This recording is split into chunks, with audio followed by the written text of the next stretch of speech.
ಇವತ್ತಿನ ಸಮಗ್ರ ಜೀವನಶೈಲಿ ಭಾಗವಾಗಿ ಒಂದು ವಿಶೇಷ ಮಾಹಿತಿ ಏನಂದ್ರೆ, ಸೊ ಈ ಕ್ವಾಂಟಮ್ ಫಿಸಿಕ್ಸ್ ಇತ್ತೀಚಿನ ಸಮಯದಲ್ಲಿ ಮಾಡಿರುವಂತ ಅನೇಕ, ಅಂದ್ರೆ ಒಂಥರ ಸಂಶೋಧನೆ ಮಾಡಿ ಅದು ನಮ್ಗೆಲ್ಲರಿಗೂ ತಿಳಿಸ್ಕೊಡ್ತಾರ ಅನೇಕ ವಿಷಯಗಳು, ಒಂಥರ ಆಶ್ಚರ್ಯಕರ ವಿಷಯಗಳಂತ ಹೇಳ್ಬೋದು.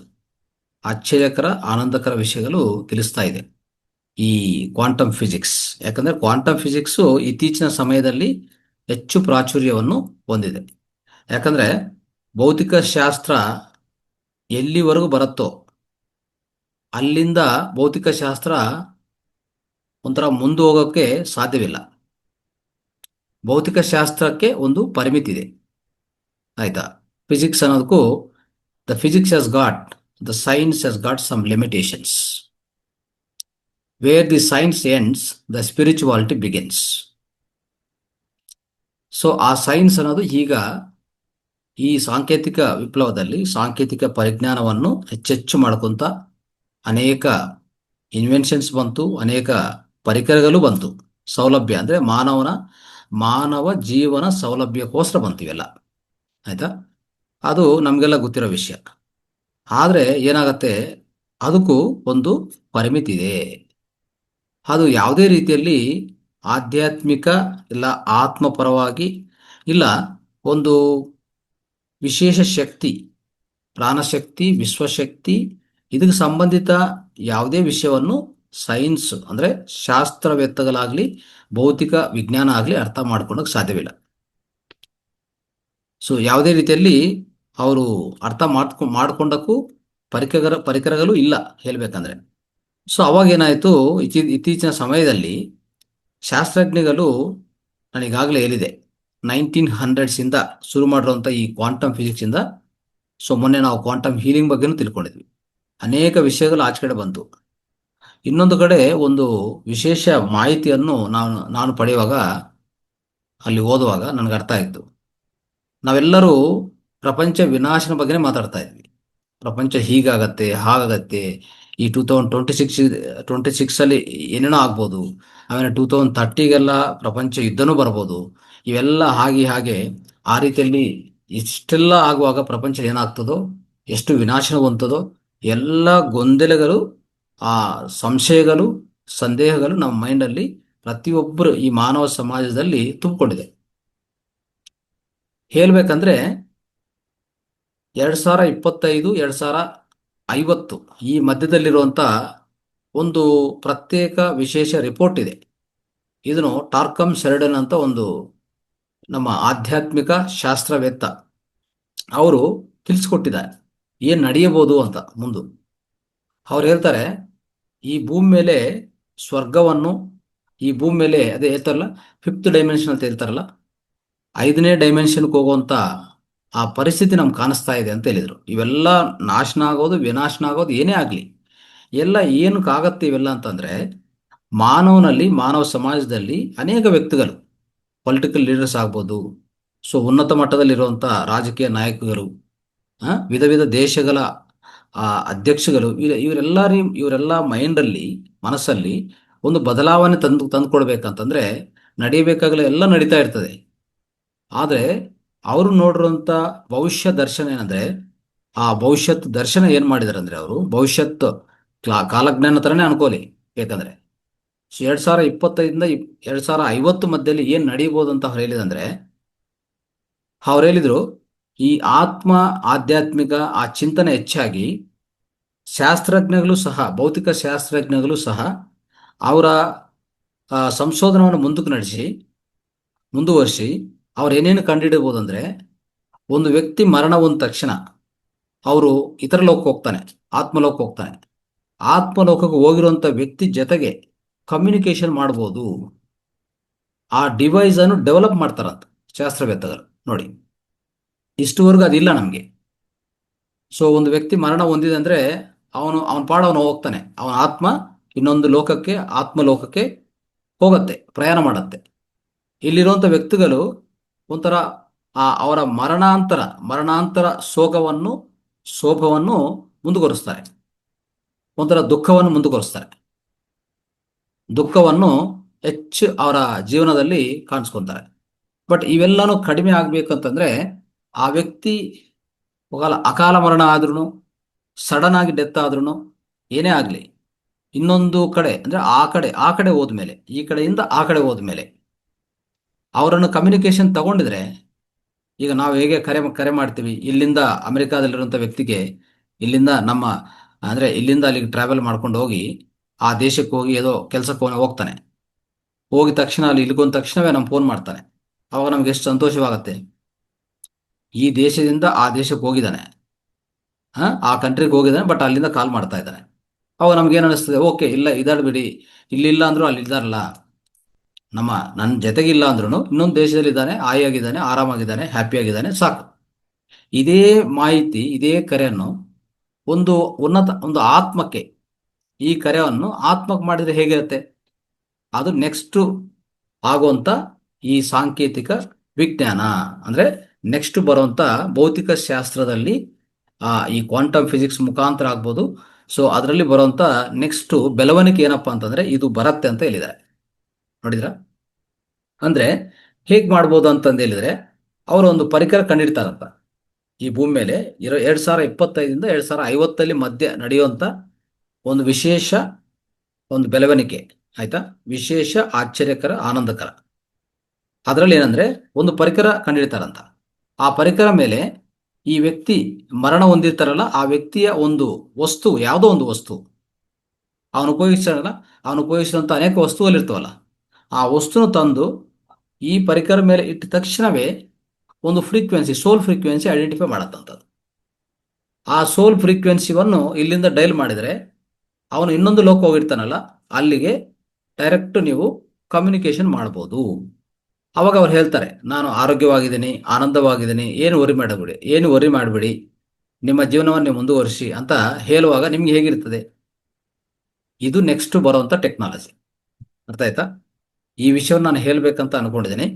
ಸೊ ಈ ರೀತಿಯಲ್ಲಿ ಒಂದು ಅದ್ಭುತವಾದ, ಅಂದ್ರೆ ನಾವು ಸುಂದರವಾದ ಜೀವನವನ್ನೇ ಮುಂದೆ ನೋಡಕ್ಕೆ ಹೋಗ್ತಾ ಇದ್ದೀವಿ ಅನ್ನೋದು ಅವ್ರು ಹೇಳೋದು.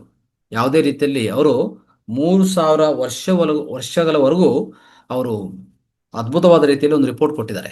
3000 ಇಯರ್ಸ್ವರೆಗೂ ನಾವೇನು ಅನ್ಕೊಂಡಿದ್ವಿ ಅಲ್ಲಿ, ಪ್ರಪಂಚ ನಾಶನ ಆಗ್ತಾ ಇದೆ, ಪ್ರಪಂಚ ಒಂಥರ ಏನೇನೋ ಆಗ್ತದೋ ಏನಾಗ್ತದೋ ಅಂತ ಎಲ್ಲರಿಗೂ ಭಯ ಇದೆ. ಏನು ಭಯಪಡೋದು ಬೇಕಾಗಿಲ್ಲ. ಸುಂದರವಾದ, ಅದ್ಭುತವಾದ ಮುಂದೆ ಜೀವನವು ನಾವು ನೋಡಬಹುದು. ಇದೇ ಅಂದ್ರೆ ಟೆಕ್ನಾಲಜಿನೇ ಮುಂದುವರಿಸ್ತದೆ, ಬಟ್ ಆಧ್ಯಾತ್ಮಿಕವನ್ನು ಹೆಚ್ಚು ಜೋಡಿಸ್ಕೊಂತದೆ. ಪೊಲಿಟಿಕಲ್ ಲೀಡರ್ಸ್ ಎಲ್ಲರೂ ಅವರ ಮೈಂಡಲ್ಲಿ ಪರಿವರ್ತನೆ ಆಗಿ ಅವರ ಆಧ್ಯಾತ್ಮಿಕವನ್ನು ಅಳವಡಿಸ್ಕೊಳ್ಳುವಂಥ ಅವಕಾಶ ಹೆಚ್ಚಾಗಿದೆ. ಅಂದ್ರೆ ಇಷ್ಟುವರೆಗೂ ಏನಂದ್ರೆ ಈ ಮಾಯಾ ಪ್ರಪಂಚದಲ್ಲಿ ಬದುಕಿದ್ವಿ ನಾವು, ಮಾಯವನ್ನೇ ಹೆಚ್ಚು ಅರ್ಥ ಮಾಡ್ಕೊಂಡಿದ್ವಿ ಅಲ್ವಾ? ಸೊ ಅದಕ್ಕೆ ಆದಿಶಂಕರಾಚಾರ್ಯ ಹೇಳ್ತಾರೆ ಏನಂತಂದ್ರೆ, ಇಹಲೋಕದಲ್ಲಿ ಏನೂ ಇಲ್ಲ, ಪರಲೋಕದಲ್ಲಿಯೂ ಏನೂ ಇಲ್ಲ, ಎಷ್ಟು ಲೋಕಲ್ ನಾವು ತಿರುಗಿ ಬಂದ್ರೂ ಏನೂ ಇಲ್ಲ. ಚೆನ್ನಾಗಿ ವಿಚಾರಿಸಿದ್ರೆ ಈ ಜಗತ್ತು ಎಲ್ಲ ಮಿಥ್ಯವೇ, ಜಗತ್ತು ಎಲ್ಲ ಮಾಯವೇ, ಇರೋದೆಲ್ಲ ಒಂದೇ ಆತ್ಮ ಸಾಕ್ಷಾತ್ಕಾರ ಅಂತ ಇದರ ಅದ್ಭುತವಾದ ರೀತಿಯಲ್ಲಿ ಜಗದ್ಗುರು ಶಂಕರಾಚಾರ್ಯ ಹೇಳಿದರು. ಅರ್ಥ ಆಯ್ತಾ? ಇದನ್ನ ಅರ್ಥ ಮಾಡ್ಕೊಂಡ್ರೆ ಸಾಕು ಸ್ನೇಹಿತರೆ. ಸೊ ಈ ರೀತಿಯಲ್ಲಿ ಇದು ಹೇಗಿರ್ತದ ಅಂತಂದ್ರೆ, ಪ್ರತಿಯೊಂದು ಮಾಯೆ ಈ ಭೂಮಿ ಮೇಲೆ.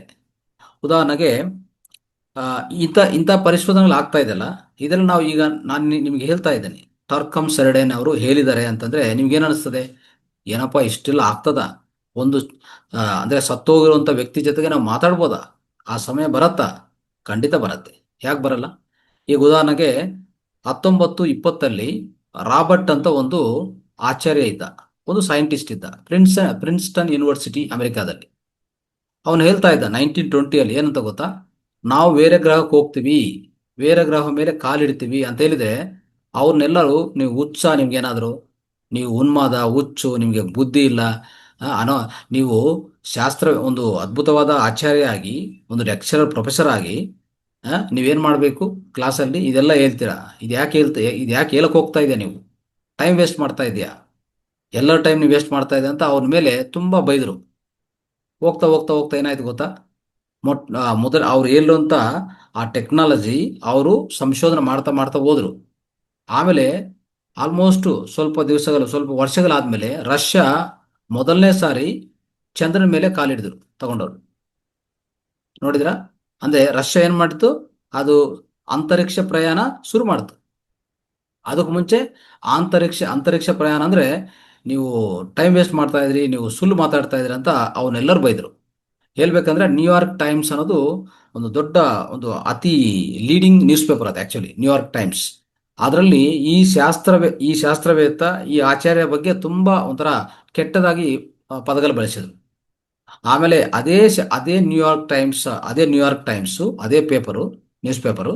ಆಮೇಲೆ ಈ ರಷ್ಯಾದಿಂದ ಮೊದಲನೇ ಸರಿ ಇಲ್ಲಿಂದ ಉಪಗ್ರಹ ಪ್ರಯೋಗಿಸಿ ಆ ಚಂದ್ರನ ಮೇಲೆ ಕಾಲಿಡಿದ ಮೇಲೆ ಅವಾಗ ಅದೇ ನ್ಯೂಸ್ ಪೇಪರ್ ಇದೇ ಸೈಂಟಿಸ್ಟ್ ಆಚಾರ್ಯ ಬಗ್ಗೆ ತುಂಬಾ ಚೆನ್ನಾಗಿ ಹೊಗಳಿದ್ರು.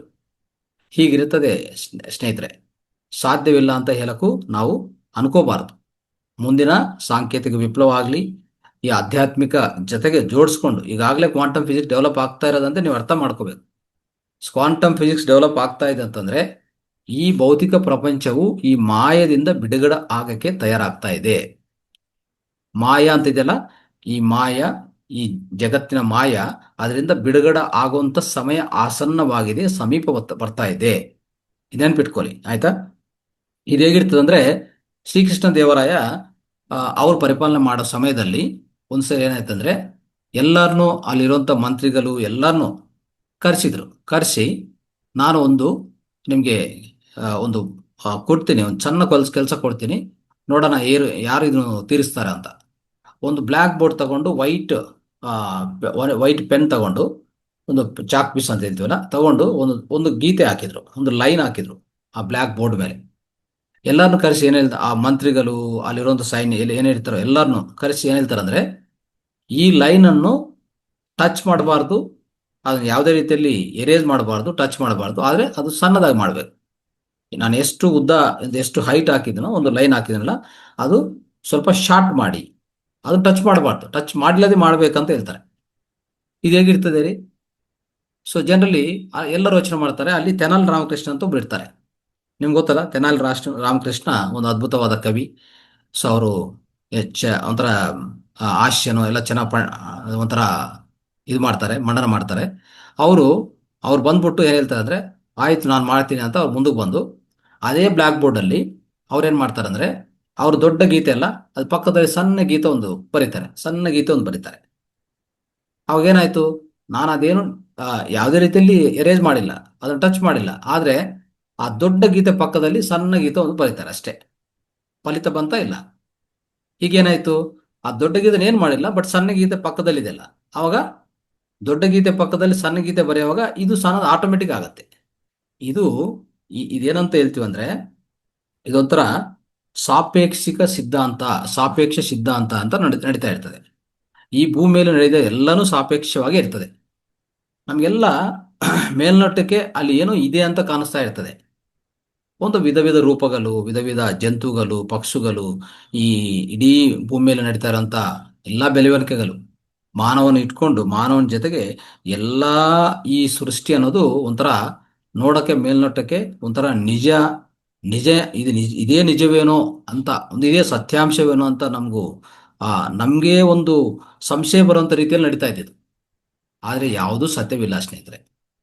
ಈಗ ಹೇಳಿದ್ವಲ್ಲ, ದೊಡ್ಡ ಗೀತ ಹಾಕಿದ್ವಿ, ಪಕ್ಕದಲ್ಲಿ ಸಣ್ಣ ಗೀತ ಹಾಕಿದ್ರೆ ಅದು ಹೋಯ್ತು, ಇದು ಬಂತು, ಇದೆಲ್ಲ ಮಾಯ ಅಷ್ಟೇ. ಸಾಪೇಕ್ಷ ಸಿದ್ಧಾಂತ, ಇದನ್ನೇ ಐನ್ಸ್ಟೀನ್ ಕಂಡುಹಿಡಿರೋದು, ಸಾಪೇಕ್ಷ ಸಿದ್ಧಾಂತ. ಅರ್ಥ ಆಯ್ತಾ? ಸೊ ಈ ರೀತಿಯಲ್ಲಿ ನಮ್ಮ ಜೀವನದಲ್ಲಿ ಯಾವುದೂ ಶಾಶ್ವತ ಇಲ್ಲ ಅಂತ ನೆನ್ಪಿಟ್ಕೋಬೇಕು. ಯಾವುದು ಶಾಶ್ವತ ಇಲ್ಲ. ನಾವಿರುವಂತ ಈ ಬ್ರಹ್ಮಾಂಡವೇ ಒಂಥರ ಶಾಶ್ವತವಿಲ್ಲ. ಉದಾಹರಣೆಗೆ, ನಾವು ನೈಟು ನಡ್ಕೊಂಡು ಹೋಗ್ತಾ ಇದ್ವಿ, ಆಯ್ತಾ? ನಡ್ಕೊಂಡು ಹೋಗ್ತಾ ಇರುವಾಗ ಏನಾಯ್ತು, ಒಂದು ಬಾವಿ ಹತ್ರ ಹೋಗ್ಬೇಕಂತ ಅನ್ಕೊಳ್ಳಿ. ನೀರು ತಗೊಂಡಕ್ಕೆ ಒಂದು ಬಾವಿ ಹತ್ರ ಹೋಗ್ತಾ ಇದ್ವಿ. ನೈಟು ಆ ಕತ್ಲಲ್ಲಿ ಅಲ್ಲಿ ಏನಿತ್ತು, ಅಲ್ಲಿ ಒಂದು ದಾರನ ಅಂದ್ರೆ ಒಂಥರ ಏನಂತ ಹೇಳ್ತೀವಿ, ಆ ಪುರಿಕೋಸನೋ ಇನ್ನೊಂದು ಯಾವುದೋ ಒಂದು ಅಲ್ಲಿ ದಾರ ಇರುತ್ತೆ. ಆ ದಾರ ಹಾಕಿರ್ತಾರೆ ಅಷ್ಟೇ. ಓಕೆ, ದಾರಿಯಲ್ಲಿ ಹಾಕಿರುವಾಗ ಹೋಗ್ತಾ ಹೋಗ್ತಾ ನೋಡಿದ್ರೆ ಆ ಕತ್ತಲಲ್ಲಿ ಅದು ಒಂದು ಹಾವು ತರ ಕಾಣಿಸ್ತದೆ ಅಲ್ವಾ? ಹಾವು ತರ ಕಾಣಿಸಿದ ಮೇಲೆ ನಾವೇನ್ ಮಾಡ್ತೀವಿ, ಅಲ್ಲಿಂದ ಓಡೋಗ್ತೀವಿ. ಏನಪ್ಪಾ, ದಾರಿಯಲ್ಲಿ ಆ ತರ ಮಲ್ಕೊಂಡಿದೆ ಈ ಹಾವು ಅಂತ ಅಲ್ವಾ? ಆ ರೀತಿ ನಿಮ್ಗೆ ಕಾಣಿಸ್ತದೆ. ಆದ್ರಿಂದ ನಿಮಗೆ ಒಳಗಡೆ ಭಯ ಜಾಸ್ತಿ ಆಗಿ ಕಾರ್ಟಿಸಾಲ್ ಜಾಸ್ತಿ ಆಗಿ ನಿಮಗೆ ರೋಗಗಳು ಬರೋ ಶುರು ಆಗುತ್ತೆ. ನೋಡಿದ್ರ ಅಲ್ಲಿ ನಿಜವಾಗಿ ಅಲ್ಲಿರೋದು ಅದು ಆವಲ್ಲ ಅದು. ಯಾರೋ ಆಗಲ್ ಟೈಮಲ್ಲಿ ಒಂದು ಅಲ್ಲಿ ತಾಡು ಒಂದು ಒಂಥರ ದಾರ ಒಂದು ಬಿಟ್ಬಿಟ್ಟು ಹೋಗಿದ್ದಾರೆ ಅಷ್ಟೇ. ಆಯ್ತಾ? ಸೊ ಅದಕ್ಕೂ ನಿಮಗೆ ನೈಟ್ ಟೈಮು ಅಲ್ಲಿ ನಿಮ್ಮ ಭ್ರಾಂತಿ ಅಂದ್ರೆ ಇದೆಲ್ಲ ಅಷ್ಟೇ.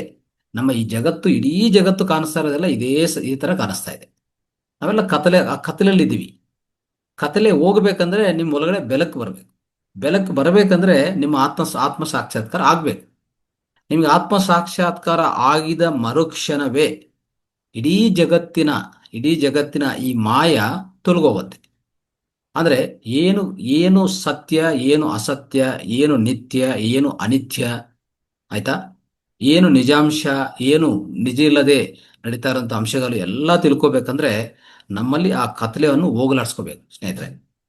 ಅದಕ್ಕೆ ಮಾನವನ ಮಾನವನ ಒಂದು ಪ್ರಧಾನ ಲಕ್ಷ್ಯ ಏನಪ್ಪಾ ಅಂತಂದ್ರೆ ಈ ಆತ್ಮ ಸಾಕ್ಷಾತ್ಕಾರವೇ ಆಗಿರ್ತದೆ.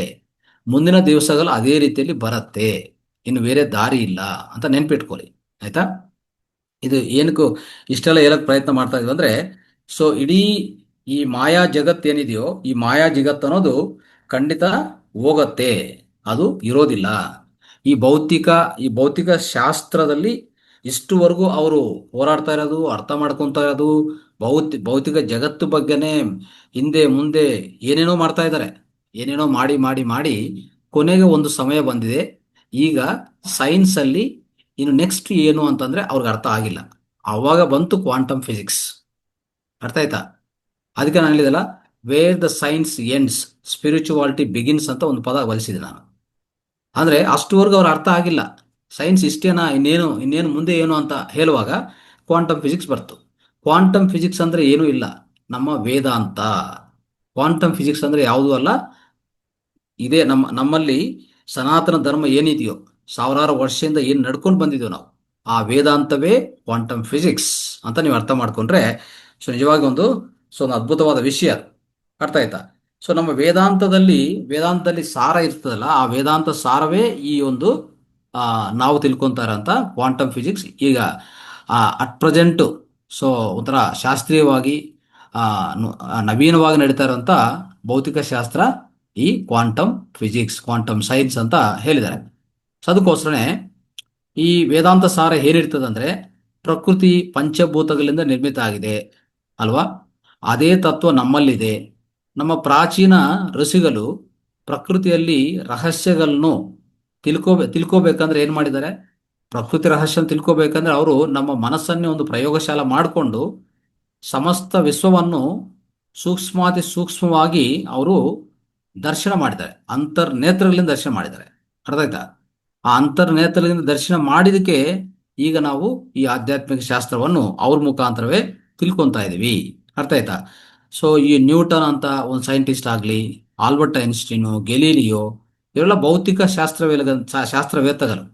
ಆದ್ರೆ ಸ್ವಾಮಿ ವಿವೇಕಾನಂದ ಹೇಳ್ತಾರೆ, ನಮ್ಮ ಎಲ್ಲಾ ಋಷಿಗಳಿದಾರಲ್ಲ ಅವರೆಲ್ಲ ಒಂದು ಆಧ್ಯಾತ್ಮಿಕ ಪ್ರವಕ್ತಗಳು, ಅವರ ಆ ಸ್ಪಿರಿಚುವಲ್ ಸೈಂಟಿಸ್ಟ್ ಅಂತ ಹೇಳ್ತಾರೆ ಅವರು. ಆ ರೀತಿಯಲ್ಲಿ ಹೋಲಿಸ್ತಾರೆ. ಆಯ್ತಾ? ಸೊ ಭೌತಿಕ ಶಾಸ್ತ್ರಕ್ಕೆ ಈ ಭೌತಿಕವಾದ ಈ ಪ್ರಕೃತಿ ಅದನ್ನು ಉಪಯೋಗಿಸಿಕೊಂಡು ಅಲ್ವಾ, ಆ ರೀತಿಯಲ್ಲಿ ಅವರು ನಿಧಾನವಾಗಿ ಹಂತವಾಗಿ ನೋಡ್ತಾ ಹೋದ್ರೆ, ನಾನು ಈಗಾಗಲೇ ಹೇಳಿದೆ, ಭೌತಿಕ ಈ ಪ್ರಪಂಚವನ್ನು ಮೇಲೆಯಿಂದ ಪದಾರ್ಥದಿಂದ ವಿಚ್ಛಿನ್ನ ಮಾಡ್ಕೊಂಡು ಹೊರಗಡೆ ಹೋಗ್ತಾ ಇರುವಾಗ ಆ ಸೂಕ್ಷ್ಮಾತಿ ಉಪ ಪರಮಾಣುಗಳಿದೆಲ್ಲ, ಆ ಸೂಕ್ಷ್ಮವಾಗಿ ಪರಿಶೀಲನೆ ಮಾಡಿದರೆ ಅಲ್ಲಿ ನಮಗೆ ಅಂತಿಮ ಸತ್ಯ, ಆ ವೇದಾಂತದ ಸಾರ ಅಲ್ಲಿ ಗೊತ್ತಾಗಿದೆ. ಕ್ವಾಂಟಮ್ ಫಿಸಿಕ್ಸ್ಗೂ ಈಗ ಗೊತ್ತಾಗ್ಬಿಟ್ಟಿದೆ ಆಲ್ರೆಡಿ ಈಗಾಗಲೇ. ಏನಂತಂದ್ರೆ ಇನ್ನು ಏನೂ ಇಲ್ಲ, ಕೊನೆಗೆ ಒಂದು ಎಲೆಕ್ಟ್ರಾನ್ ಇಂದ ಮುಂದಕ್ಕೆ ಹೋದ್ಮೇಲೆ ಅಲ್ಲಿರುವಂತ ಲೈಫಟ್ರಾನ್ಸ್ ಅಂತ ಅನ್ಕೊಂಡಿದ್ರೆ, ಆ ಎಲೆಕ್ಟ್ರಾನ್ ಆದ್ಮೇಲೆ ಕಾಣಿಸ್ತಾ ಇರೋದಂತ ಒಲ್ಲ ಪೂರ್ತಿ ಶೂನ್ಯವೇ. ಅಲ್ಲಿ ಕಾಣಿಸ್ತಾ ಇರೋಂಥ ಶೂನ್ಯ ಖಾಲಿ ಜಾಗ ಏನಿದೆಯೋ ಅದೇ ಆ ಶೂನ್ಯತ ಅಂತ ಹೇಳ್ತೀವಲ್ಲ, ಅಲ್ಲಿ ಆ ಶೂನ್ಯತ್ವವೇ ದೈವತ್ವವು, ಆ ಶೂನ್ಯತ್ವವೇ ಚೈತನ್ಯವು ಅಂತ ಅವ್ರಿಗೂ ಅರ್ಥ ಆಗಿದೆ ಈಗ.